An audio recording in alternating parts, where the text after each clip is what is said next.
Classical Conversations presents Refining Rhetoric with CEO Robert Bortins, a podcast where faith, business, politics, and classical education meet. Join us as we use the classical tools of rhetoric to seek truth in every arena of life. Wow, everyone. I don't know if you're aware, but this is our 100th episode on Refining Rhetoric. Thank you for being on this journey with me. And today we're going to pull out some highlights from some of the previous episodes, about 10 of them for you today. Some of those that have resonated with our audience, some that have resonated with me. I know that many of you have listened to every single episode, and some of you might be joining us for the first time or don't get to listen to all of them, or just when you see one that looks interesting, you tune in. So we would love for you to leave a comment on what episodes have been your favorite out of these first 100, and maybe what you would like to see in the next 100, or if you think I should just stop podcasting altogether, we'd love to know that as well. If there's someone you'd like me to interview or a topic that you'd like for us to cover, just please let us know, because these episodes are for you, the listener. One of the things that I heard from a parent who's been here for 15 years, she said that this podcast has been such a blessing to her, that she has learned so much more about the Classical Conversations history and vision and our heart and the heritage we want to leave for the next generation. And hopefully this podcast has had that same impact on you. And looking forward to continuing to delve more into the educational and classical options in America, where we're going as a country, in a world in education. Of course, we'll probably start talking a little bit about AI in the future, because that is going to be huge. We're also going to continue to bring on great guests and continue to just help you feel empowered to homeschool through high school, and continuing to use the 15 tools of learning, sometimes calling them out, sometimes not. And it's given us an opportunity, as we say in Classical Conversations, to redeem two educations at once. And maybe your kids are grown and you're listening to this, and maybe you can inspire them as they educate your grandchildren.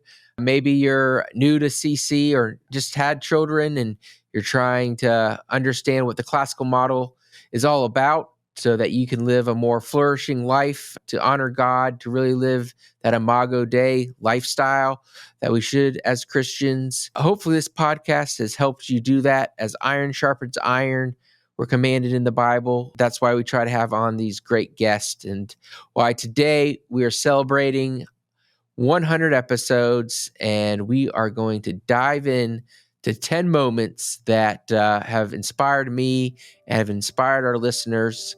And so without further ado, let's jump in. You're 82nd Airborne, military guy, all tatted up, and you're helping people get in touch with their emotions. So how did you get?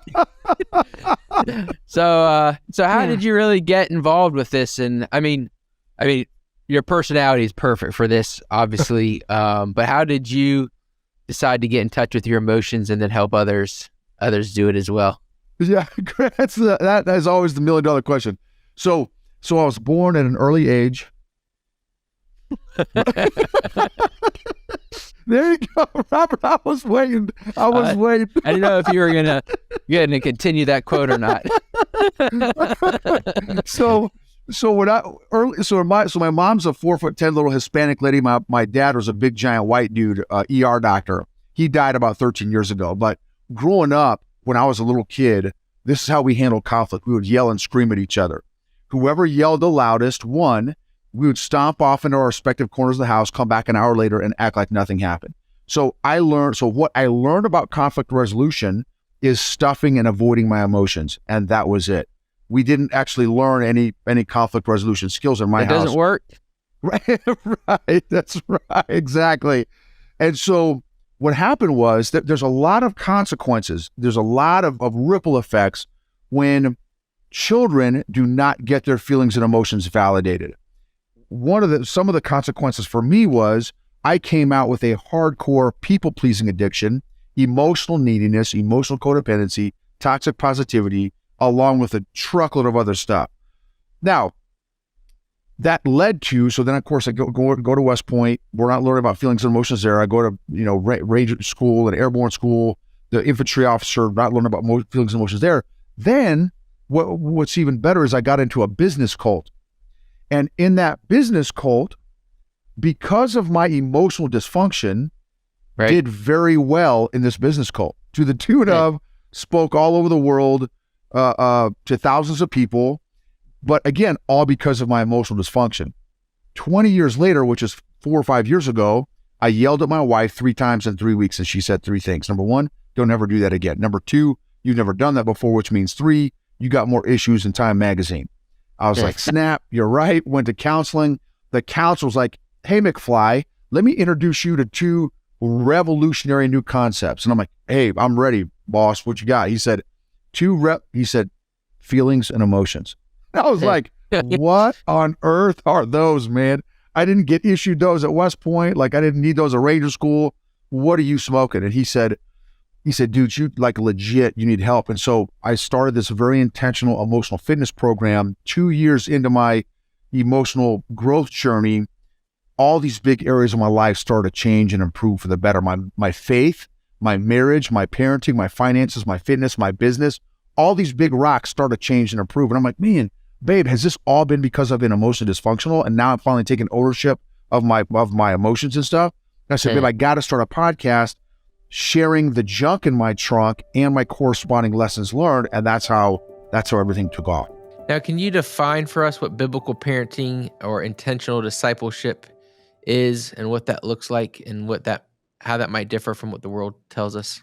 Yeah, it's parenting according to the Bible, and it sounds so basic to say that, but so many Christian families today have, I would say, unintentionally absorbed some of the world's ideas about parenting, and often when they need guidance or have a challenge, the first place that we often turn to, it's not the Bible, it's scroll social media, Google something, find the other book on the subject, and there really isn't a lot of understanding and applying the principles of God's word to the unique needs that we have as a family. And so, biblical parenting just summarizes, what does God ask of us? What does He call us to do, and we want to be faithful to that as parents. And then, of course, intentional, bringing some purpose to that in the home.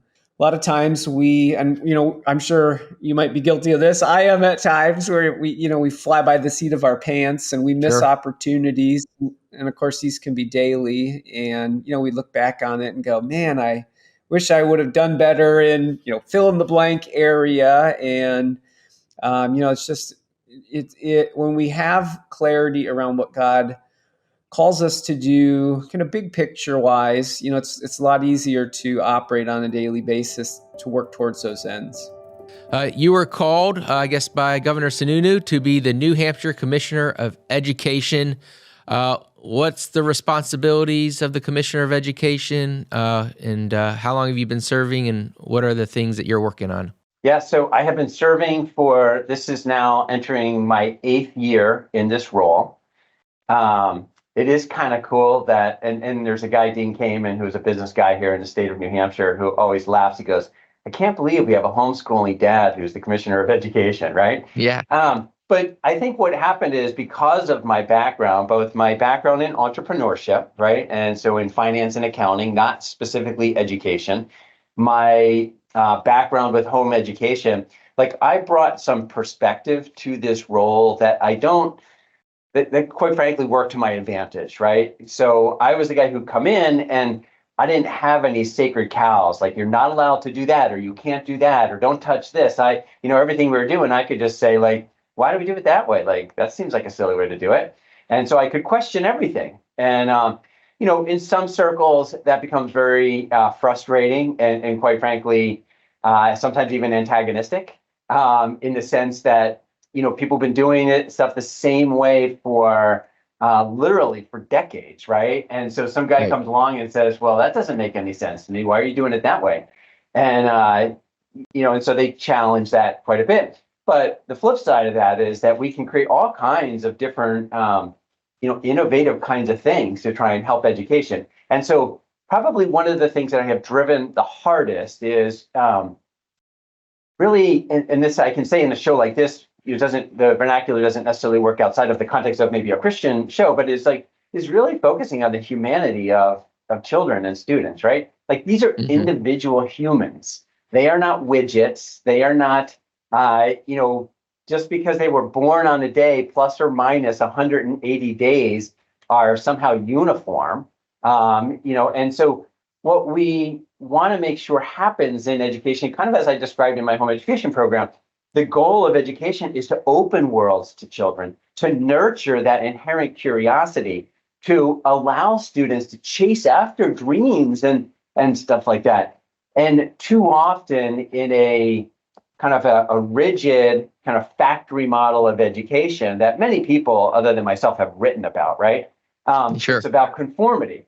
I have a little saying that I use sometimes that sometimes it irks people who have been in the education world for a little bit of time. I basically say the C kids or the A kids, the kids who are getting A's. So the A kids work for the B kids in the C kids companies. And essentially what I'm trying to say with that is that it's a system that rewards compliance. It rewards everybody who's coloring inside the lines. And many of those C kids are great kids, but they're just this game of school, this gamification of I follow your rules and therefore I get a good grade. They're like, that's stupid. I just want to learn things, right? So that's another word, truth. That's another word that's been equivocated, right? It used to mean something that's knowable, universally knowable and believed and can be proven and all the things. Now it's just whatever you think can be the truth. Like I can come up with the truth, you come up with the truth, and we all have to just say it's the truth. Well, it's not the truth if it, So that's another one that's been equivocated. And that also, you asked about society and they're believing relativism. Like there is a relativist fallacy, and our whole society is operating on this relativist fallacy. Relativism simply being that whatever you believe can be true, whatever I can believe can be true, and it actually violates one of the 3 laws of logic, that 2 contradictory things can't both be true at the same time. And so it's so interesting, though, that we have accepted this as a society. And when you accept that as society, when you accept that anything can be true, now nothing is true. And it's just a wild place that we find ourselves in. And that's why my heart is for this generation. I'm like, wow, they are growing up in a time period when anything can be true. Women can be men can have babies. There is no truth. Unless you think it's true, then it is. It's like, we've got to give these kids a solid footing to stand on so that they even stand a chance with all these messages that they're getting. So as you've been developing this math program over the last 7 years or 60 years, just through your experiences, how has your view of math changed, and how have you maybe fallen in love with math, or just started to understand math more effectively by just diving in and writing this curriculum? Yeah. So one of the things I really want the audience to understand is that God says to not make light of the small things. And the numbers 0, 1, 2, 3, the counting numbers are so rich in mystery and theology. They're so useful in the advanced maths. And to try to explain my point, I know God better because of writing this curriculum in the sense of exploring math and trying to know him better, working to do that. And so we could never have said, we have one God in 3 persons, the second of which is Jesus Christ, if he didn't think the numbers 1, 2, and 3 were pretty important. You could spend a lifetime studying those 3 numbers. And then when he tells you that all came out of nothing and that he's eternal, you could spend another lifetime studying 0 and infinity and trying just to get to know him around those 5 ideas.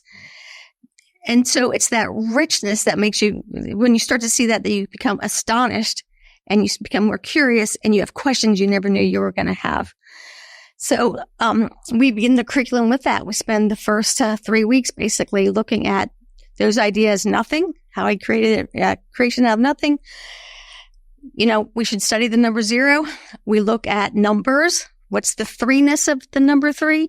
And then we go on to compare them to one another. And that's something that you can get a PhD in mathematics if you want. So people who are concerned about gaps or that, where is this going to take our child? Hopefully it's going to take them to the throne room of God. And on the way, you may learn to calculate and do geometry better.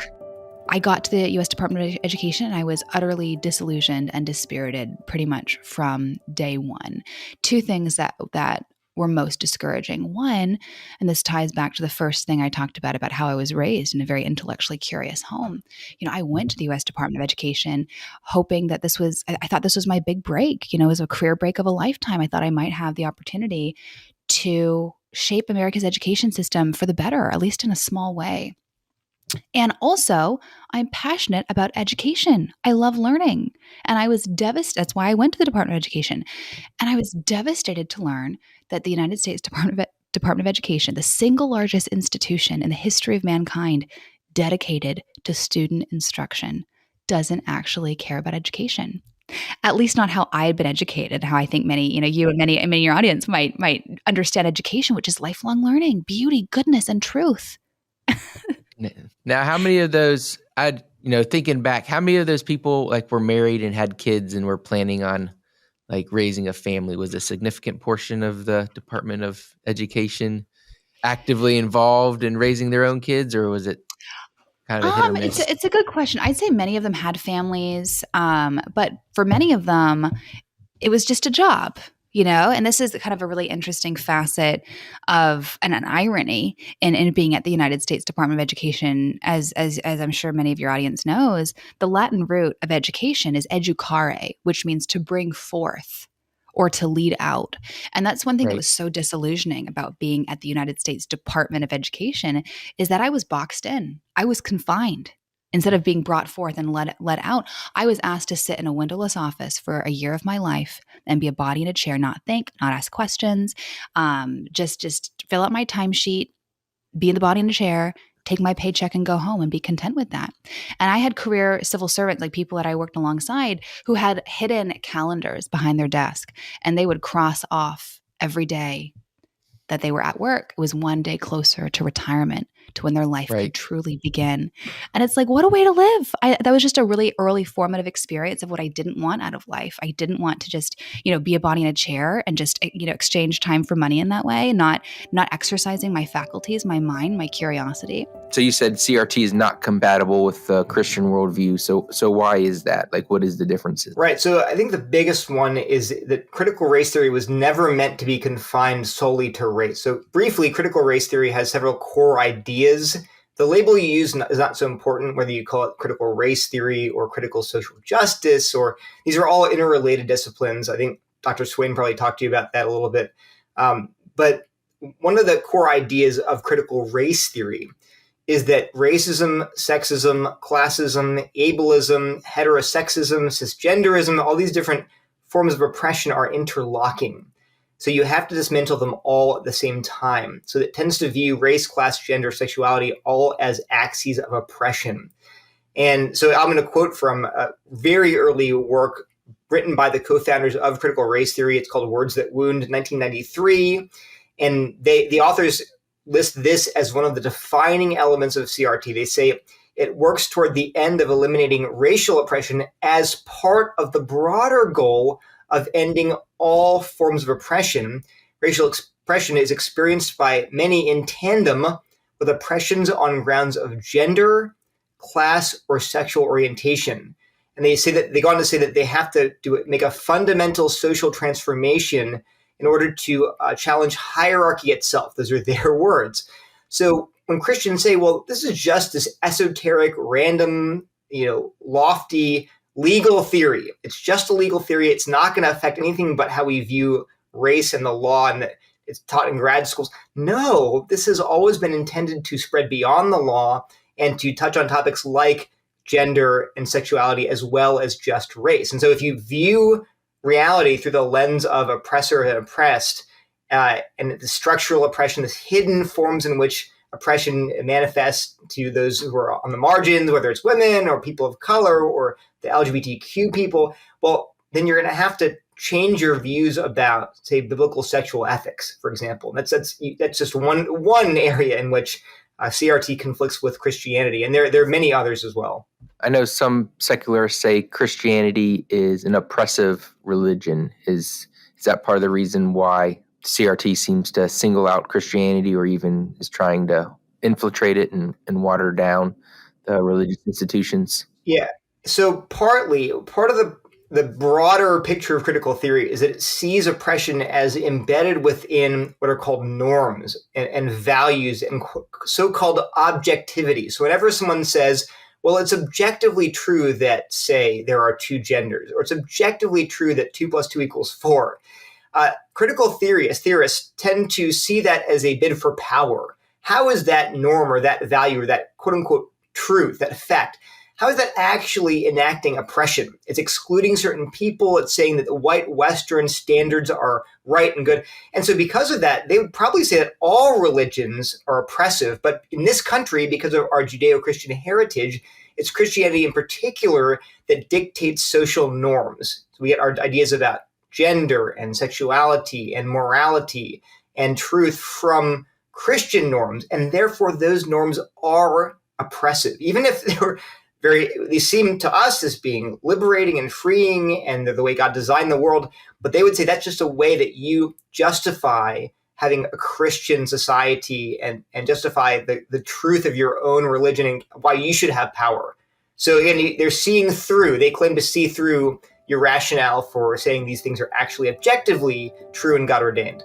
I was an actress, and my fiance at that point got very ill. And so I walked away from my career because thank God, it was presented to me as a binary choice. I understood it to be a binary choice because I had already been disillusioned with a lot of the tenets of what I was taught in school. And one of them being, you can have it all. So I knew that you can't have it all. So the question is, what is the sacrifice? What's the compromise? There's a compromise to be made. And he took very ill. And I realized the compromise was, you're not going to go jaunting about trying to pursue a career right now in acting. So I walked away from it, and I walked away from it again when I had kids because I realized they needed me, and I didn't want to be torn 8 ways from Sunday with that chaos in my life. I wanted to focus on the kids because I understood, and this is something that parents don't seem to really grasp. It's only for a limited time. It's only a limited time. Okay. And so later on, I got offered an acting job, and just because my husband is still in the industry, obviously, I got offered an acting job. And I said, well, I've left the union, so you'd have to buy my way back in the union. They said, okay, we'll do that. And I said, well, I'm only going to work 2 days. I'm not going to work 3. Okay, we'll change this. Like, they really wanted me. And so they sort of set me back on that path, even though at that point I was kind of, you walk away from a career that you've worked very hard for, but there's so much joy in the rearing of children. There's so much purpose. There's so much fulfillment that, you don't necessarily just sit there and pine for your career every day. Now, I know that some women do.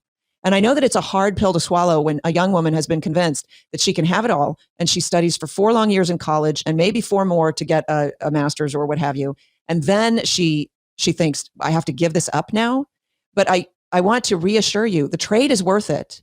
And then what happens is somehow God redeems the career. And so I ended up writing a movie, which I produced. It got funded 2 weeks after I struck a deal to write it with a co-writer. Wow. It literally got funded. Which is super fast, right? I mean, that's way fast. Just out of the blue.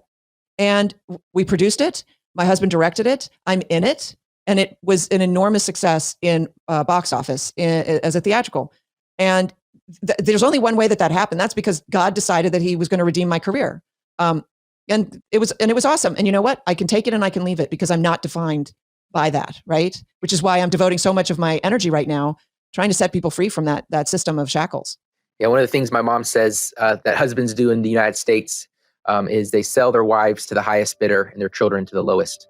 And of course, as homeschoolers, we kind of do the opposite. Well, I'm stealing that. You know what, Robert? I guess I'm a hard-headed learner. My brain's not as plastic as my girl's because when she got to college, several years later, she ended up in a class for which she had not taken the prerequisite class. And I was like, what in the world? Who is your advisor? And why is she so lame that she let this happen? Well, how did you get in this class? I said, you're just going to need to go back and say to her that you don't have the prerequisite and there's missing knowledge and you can't go forward. And I said, you just need to go have a meeting. And, I gave her the whole spiel and she said, okay, Mama, I'll take care of it. So a couple of weeks later, I said, by the way, did you ever get that class dropped and what have you picked up? And she said, oh, no, I didn't drop the class. And I said, well, did you talk to your advisor at least? And she said, no, Mama. And I said, what in the world is happening? She said, it's all good. It's all good. She said, I was able to look at what I didn't understand. And I was able to figure out, I was just missing pieces of the grammar. And once I figured out what I was missing, I just went online and found what I needed. And I learned that. And now I'm all caught up. And I said, you did what? And she said, Mama, remember, my teacher is not responsible for teaching me. I'm responsible for learning. And you could have knocked me over with a feather. And I thought, well, my work here is done now. I can go and get myself in line because my child has taken responsibility for her own learning. And so I guess one thing I would say to parents who are listening is be humble. Get used to learning lessons alongside your children. And sometimes they're character lessons. And think about how fruitful a hard lesson could really be. And think about leaning into your challenges instead of running away from them or farming them out to somebody else. I often ask parents now when they say, this is too hard for my student or my student's not reacting well to this thing that they don't know. I often ask parents at Practicum, I want you to think with me. Think about how you react when you have to learn something new. Do you embrace it eagerly? Do you run away from it? Do you get angry because you don't know something? Are you moved to go ask somebody or you moved to go find the answer yourself? Here's the thing. Even if you feel angry or fearful, the truth is we don't have to act on our feelings. We can actually choose to search for the grammar. We can choose to find a mentor. We can choose to remember the tools, the classical tools of learning, and recognize that, hey, if this stage is hard, it probably means either that we don't have all the grammar that we need, or that we somehow are not putting the pieces together well so that understanding blooms. We're either missing grammar or we're missing dialectic if we're not able to do with our knowledge what we are expected to do with it. And the idea there was to try to forge alternative institutions so as to be able to enable people to live out truth.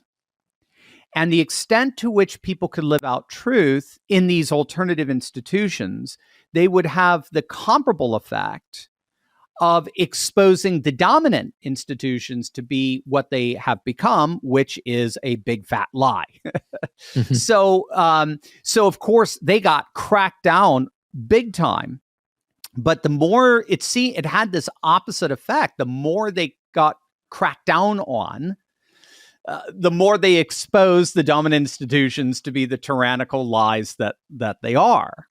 And so, again, very similar to what you saw in the civil rights movement in the 60s, where the more segregationist authorities cracked down on it, the more they actually ended up revealing its truth. So it has a certain built-in resilience to it, but just like the church is built on the seed of the blood of the martyrs. It has this built-in kind of resilience to it that the more the powers that be try to destroy it, the more they actually reveal these parallel institutions to be the truth that they are, to be a place where one can live out an authentic self over and against institutions of domination and power. And so I think that's key for us. I think the key for us is to be able to live out our lives authentically.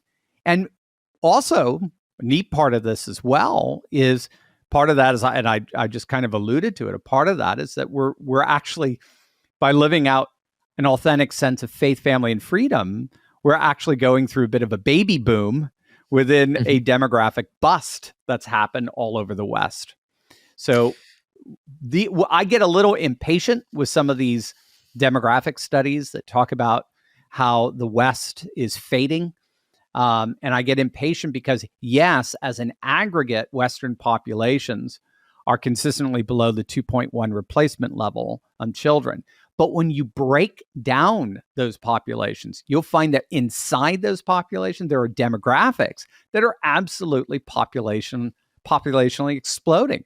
Amish double every 20 years. I mean, let that hit you. The Amish double every 20 years. And I promise you, it's not because of converts, right?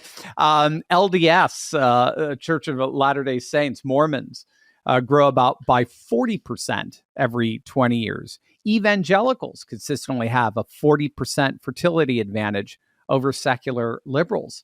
And we're seeing that work itself out politically. So Trump won in states that have on average a 20% fertility advantage over the states that Hillary and that Biden won.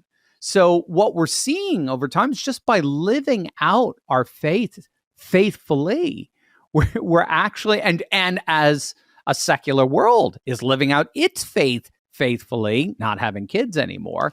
Right. What we're seeing is a dramatic demographic, a true replacement that's happening, but it's actually liberals getting replaced more and more by Christian conservatives.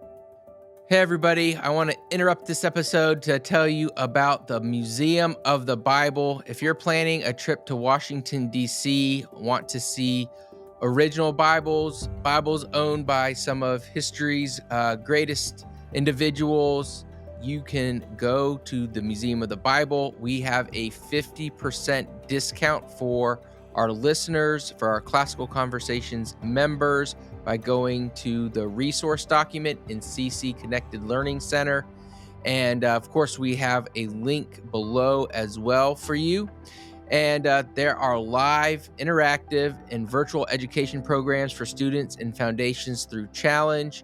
And we'd love for you to go on a scavenger hunt, finding items from the timeline, learning about the artifacts and educational exhibits that coincide with the Classical Conversations timeline song. So go to museumofthebible.org for their website, go to the show notes, or go to CC Connected Learning Center for discounts today. Now back to the show.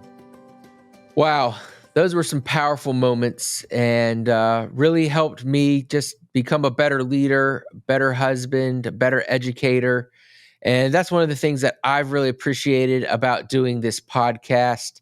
And if you haven't been able to listen to some of these episodes, I would just encourage you to take 30 minutes and go do that. You know, listening to the whole episode will definitely give you a wider view on just a biblical worldview and what's going on in that moment, and how we as Christians can further engage the world in a way that glorifies God in all that we do.